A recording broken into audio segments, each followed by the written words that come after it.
hello oleh itu Sony Xperia M5 Aqua mana ka soi khani kala siam lo cara tu na yang ka siam nga ini M5 Aqua ang chi tuya po chi vang lam tiang khani ka siam cha po ko mai ka ti khani man mi ga chanchu Sony authorized servicing center izola zone ka thok reng to ha ka siam na sa pa to mai ting chu ka siam na sa 2016 15 ti bo chau hang ka to ka Sony Xperia chi rim Mizoram om ho ka chu ka online na ka chu ka siam de we ka ne sẽ tiếng hôi cho xiêm thế đâu anh thì khai này xiêm thế đâu thì replace zel chỉ khai này hay rồi là hôn thế đâu anh thì cụ ta thon thạc thế lo ai bài chân chú còn xiêm thế đâu này đâu company đã nè xiêm phật lâu anh nhá thì anh lâu sẽ ta sẽ anh lái bỏ lâu sẽ ta sẽ thà ra replace zel tụt thì khai này chứ tụi chúng hiện nay xiêm còn tụi mongในsolid tape ลีเบลโกลาทิดonเทโลตัวนี้ CMT แค่เราไม่เท CMT ไม่เทโบก็ใช่หรอมันคงสินะไอ้ส่วนการให้ solid tape เป็นเบลเลยก็เทียนอาจารย์ในเหี่ยวมันเราเทียน solid tape เป็นเบลติมันเนี่ยไม่ยอมจีนครบเนี่ย Sony ถอดลายไม่ยอมมันตีละลงแรงเท่าเว้ยคอยน่าสบาย Sony ช่องนี่สิcharge thấy lỗ bốc á gì chân cái lỗ này nằm cái hông thì bốc hết nó nên charge lỗ ráng à xử lý tiếp qua nữa mà xuống cái charging port chứ charging port thì chế bốc cái này beautiful battery còn cái lỗ bốc á battery chẳng cái này battery chẳng cái này battery cái này lỗเป็นปลาจ่าง่ายด้วยนะจะชูงินที่ตัวแมวเราโมดีต่างกันไงตัวกันโมดีอย่างแบตเตอรี่อะไรชาร์แบตเตอรี่ชาร์เนี่ยใส่ส่วนช่วงนั้นเล่นพอดจนดีเทลนี่แม่เล่งเจี๊ยที่ต่างกันไงตัวให้มีวิดีโอมาเจ็บพวกเขาก็ CMT ละแบตเตอรี่ CMT เห็นยังไงCMT เรียวแบตเตอรี่เซตอัพเจ CMT เลยเนี่ยอัตลักษณ์กูเลเวลเท่าไรมี BMS เนี่ย Battery Management System เนี่ยให้กันดูจนไม่ให้กันให้มีกันหลักโดนนี่ไม่ให้มีแบตเตอรี่เทียงกันสวบโดนที่นั่นนี่จนนี้ให้กันหลักทางBMS กันหลักพอทางBMS ฮีปกติยังกันวัวดอนที่นั่นจู่มาเสียมีจู่แบตเตอรี่จอกกันตัว BMS กันดูลบจอกอันเนี้ยวันนี้จุดนี้เนี่ยไงนะจุดนี้เลยนี่เราไปเชื่อฉันต่อแล้วจุดไล่กันโควิดหลังจู่โคโรนาไวรัสเนี่ยโควิดกันนนปุ่งที่บัวเจ้าใช่ปะคอมมาถี่แล้ววะตัวสันดีระวังกับมังทำไมนี่ร้อนกัสต์มาร้อนอมเหนียวบ็อกเสียกัสต์มาสันดีที่เราเองก็ว่าพี่นะยินละมันลงคลามาเสียเตียงดูแลก็ช่วยชัวที่มาเสียก็ช่วงเขาเสียงจอสับตัววิดีโอพวกเขาก็รังเราอัพโหลดทั่วจนมาเสียมีอันมากรีเวตัวมีกันดำโลชั่นเลยสีบอกว่าสีมันตลกเลยจังเริ่มจางกระเทียมตัวกลุ่มอะไรสีมันตุ้งโดนเนี่ยสีมันเทแค่นั้นก็มามันเป็นที่เราชัดตาเสียจะยุ่งปอดส่วนสีมันเทงั้นนะสีมันเทอยู่กันเลยอ่ะ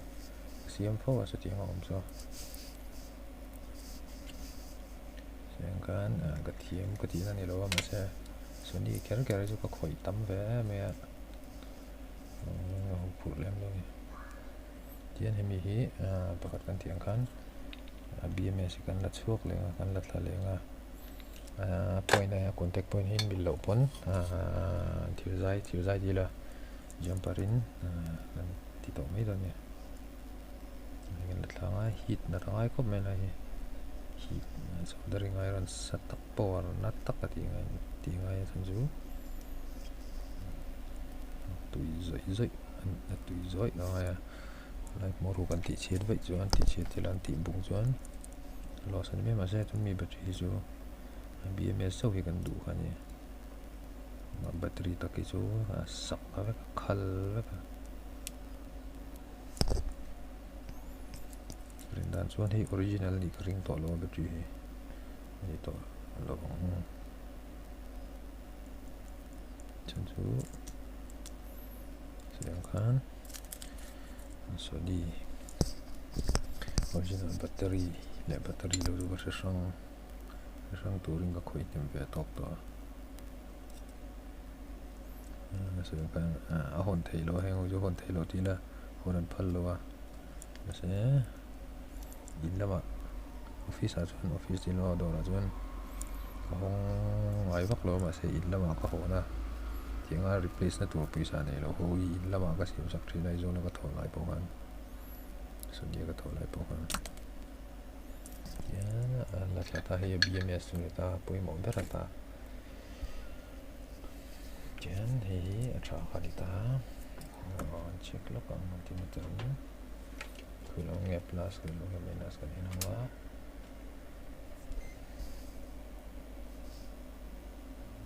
Làm gì mấy nà sân nhé, gần chỉnh sẽ nó không. Làm gì mấy nà sân nhé, làm gì flash sân nhé. Chuan BMS ở hiền, làm gì battery plus sân nhé. Mấy nà sân tung á, hết thì ngân liền ai ta. Mình lâu khóc mẹ, hạ mẹ. Chuan thì tao gần rồi nó ai đó ta nè. Chuan tiếng á. Kung lai resistor te hi kan nei tu mangai ni chu battery ko lor bu khu phodon si la lai kan tu manga de lo nan kan tu manga chuanin tian tina mora le mori soldering thei chuna thadona chuan lai point kan tum le lo ko ban lo lu to hemi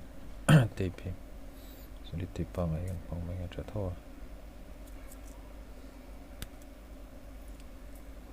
hemi battery hi LYF battery ne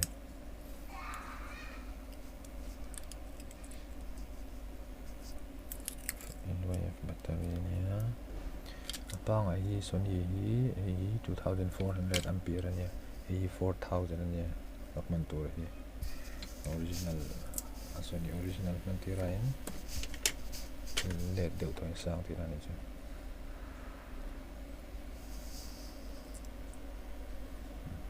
ta mo le mo hu soldering na chance te khop me ne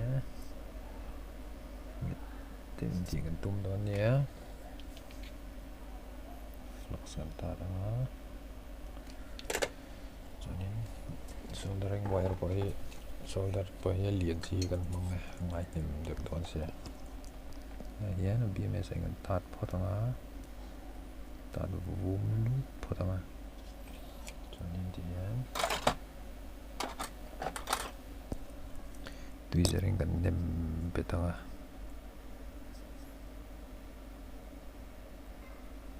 Sehingga kan more te chau chan so ma chance te yang soldering na lai to zone lo lu to ka BMS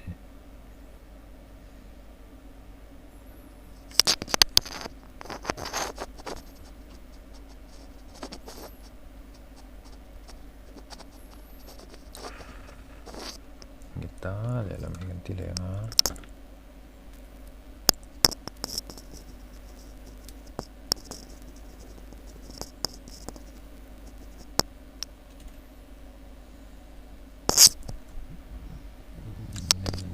bek le nga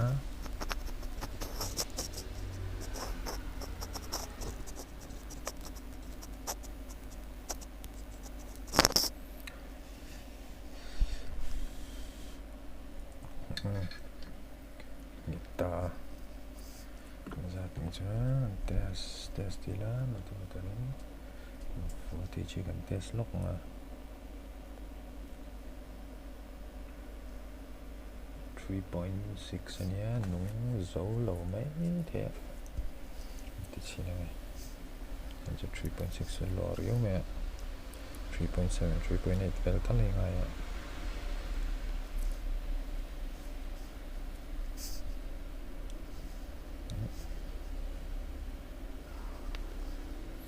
lai phim ko rangai shot ang ti lo ma kulai contact ku battery tian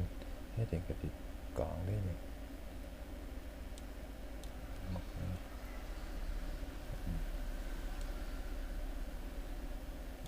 anh nung ti lai battery lo sai no an tra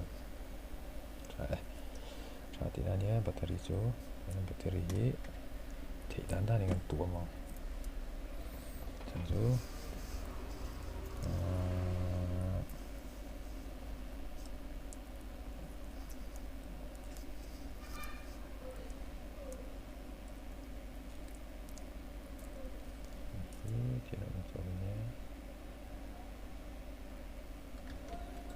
tot được lek don ra ni lai ni hi na ya no na ti me ang kon ni ngal la dia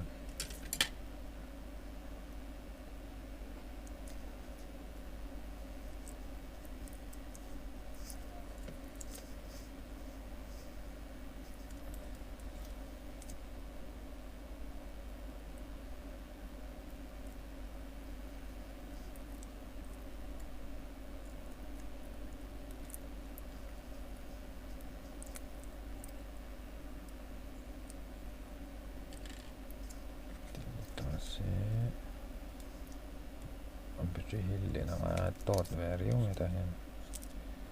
nong chin thei tok chi si na ngai do na tot chung ra hi lak ngai ni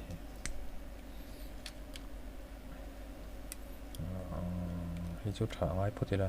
hi chu video release chung chu la charging port siam la ngai si charging port kan siam photang zo ka battery chu ti na tha ti re ta charging port kan siam lock ti la lock thei nge ma rei de te lo ngai me thei bo re lo la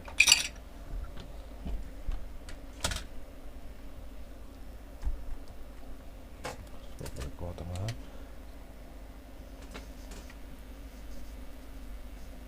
siam khan ko charging port lan dan chu nia hi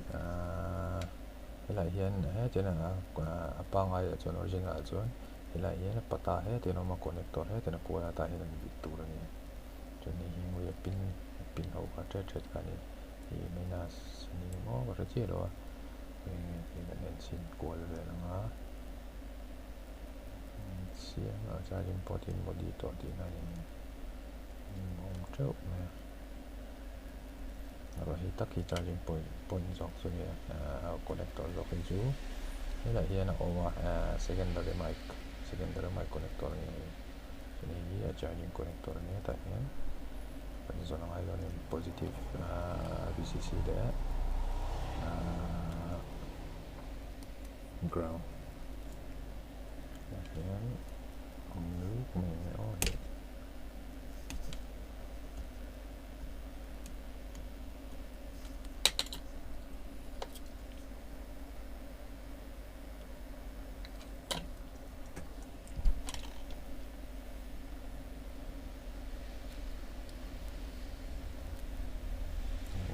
lap na rồi thì ground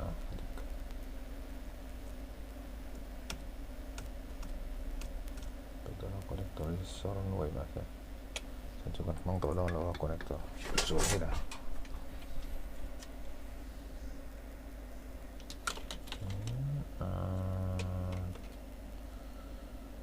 sayang kan anh vịt lút xin positive là negative anh lúc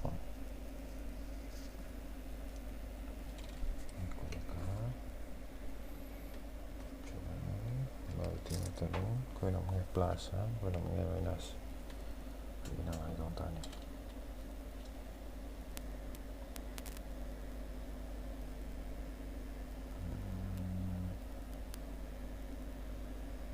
Nanti kan j.hriata i plus nya tengok dia naik dia 5 point dulu ta dalam i plus nya dalam i minus i ground ini isi yang j.hriata chuẩn ta cả chuẩn của thế là diệt thập sẽ tăng chân chú solder cài đủ nán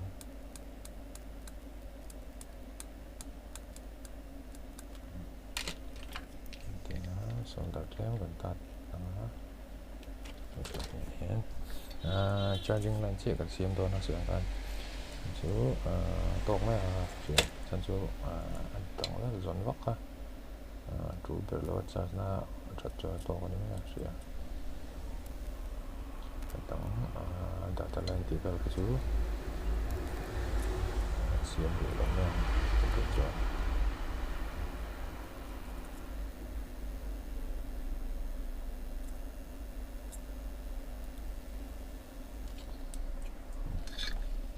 confirm là gần tỷ lệ lúc mà về các chuẩn gần jump to chuẩn charging kan fit leta charger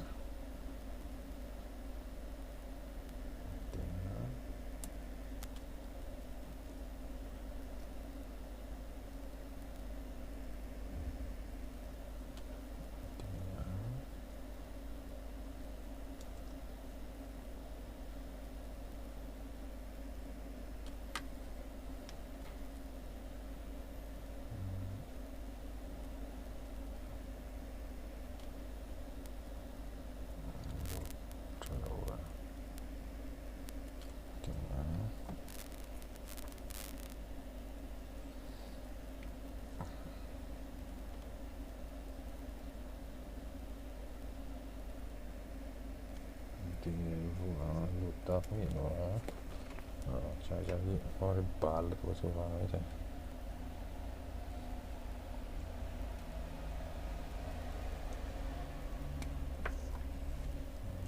xin nó còn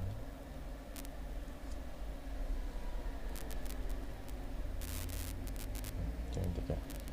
đây là miếng ground đây là miếng gì sẽ là trên này trong lòng tổng của ground này ground Aqua ground bukan jump masalah tinggalnya di soldering wiki kapang mấy chuyện nè chân chú sổ đều baka nghe solder te kai dua baka power line thế này thế mà sổ đều lắc cái mana trao thì tiếng cái tin masa solder ketika masa thì làm gì solder ketika masa jam tong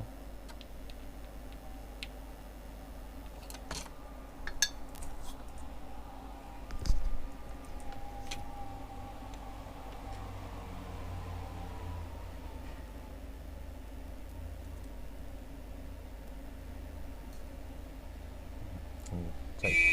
khúc mẹ cái ground cần jump hỏi luôn ta rồi xong ground lái vào gần giòn không khí làm được cái đó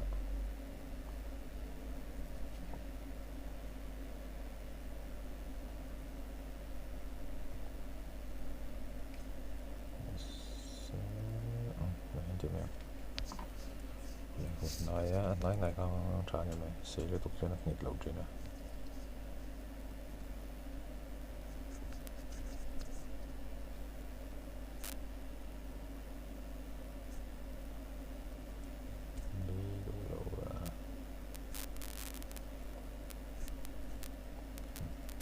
talon là ta quán jam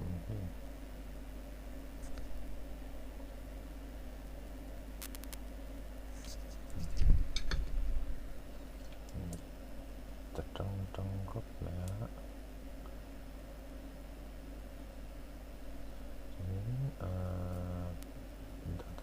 tung cả cái là này còn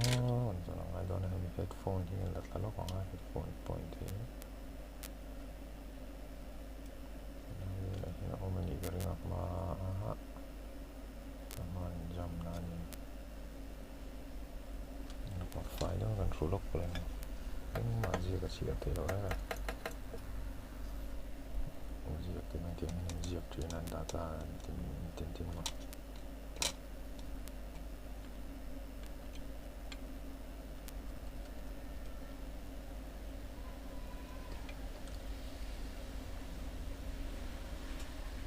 jam nó lưu làm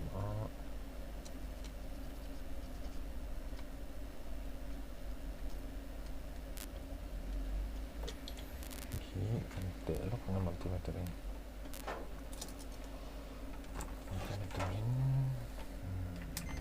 cũng chưa một tảng đó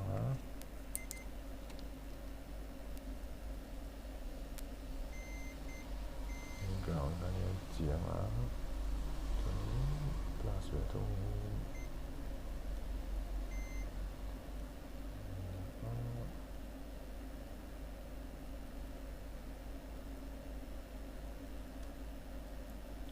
cũng dọc cái này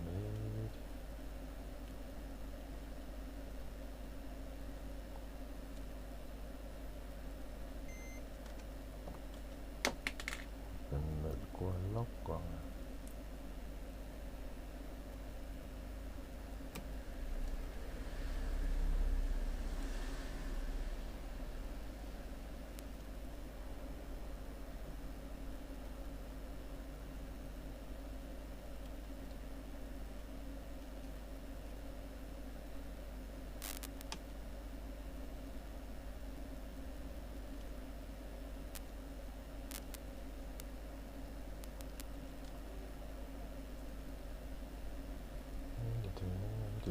nó jump zero by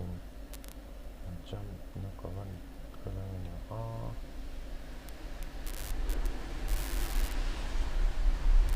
nó lock phần lock vào mình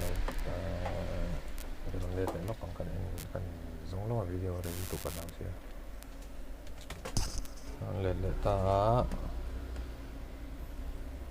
bây giờ để xóa cái bây giờ lại cái lỗ em nghĩ lại highlight tụi này highlight plus làm jump là tụi này xí đằng khớp mà tụi bạn chọn bằng về thùng tụi ta tụi ai cho nó té khớp mẹ và sẽ chặt thấu tụi nó ngay là rất lẽ và flexible về đâu hết còn ai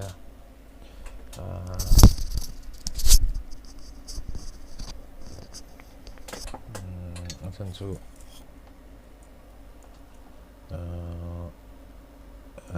chết lek bộ đol tiếng cao ai mori ngồi insulated anh yêu vàng nghe mori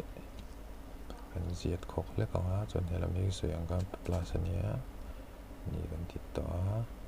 jump ta thế này nó có là hết là hiện ta hiện solder tụi mình ta này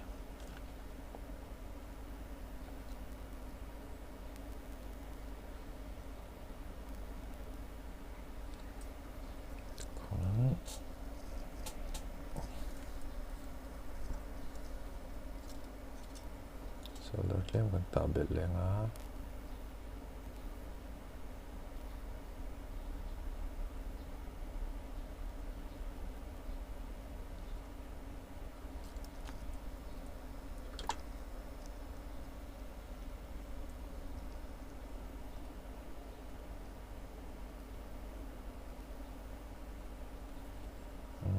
so yang kan Vincent Denia zina ko phone siam kina pok lo tilang thong video pok ko suta battery tu nang deu hian ka modi tho chu po chu video ko siam chu pa chuan r ne ganin siam re mai ti meng puisa chu nei tho ma se r tui mel deu mai ti la nghe dấu R ang deu reu cái tiếng chi cả anh ấy chắc mẹ full chắc mẹ cho nên chuan xiêm bana cái xiêm rem mà tôi đó khóc mày lại cho con charge trên cái tiền nó lụt nó battery cái tí số tăng thì gần lâu về được box vậy rồi phim có tất cả tiếng ai chân chơi lại cái là tuồng xì rồi bị vậu vậu mà cái nào tuồng hôn ở chuan trả tụ vì nó không thấy đâu nhỉ này thì cái tiếng charge charge lụt á kita cái chỗ này tại bôi sen watt mẹ kalau microscope kan off lah này sen watt mẹ này một thêm sen watt mẹ ampere po 600 draw 600 milliampere draw là nung thấy lo battery là lo được là chỉ là con tẹp con 3.6 châu này cả tiện video ri to lu tu ka so angin untuk to ka hi no wer ka ti de ka solder mask in tiang ka ti la vek dona san chu nge le chu nan chu ning battery te ko tom changa cha de wing ka ti don ni ole ka ti song ka ni la pot mer sa ton thum chu zo vain choi tui mang thau la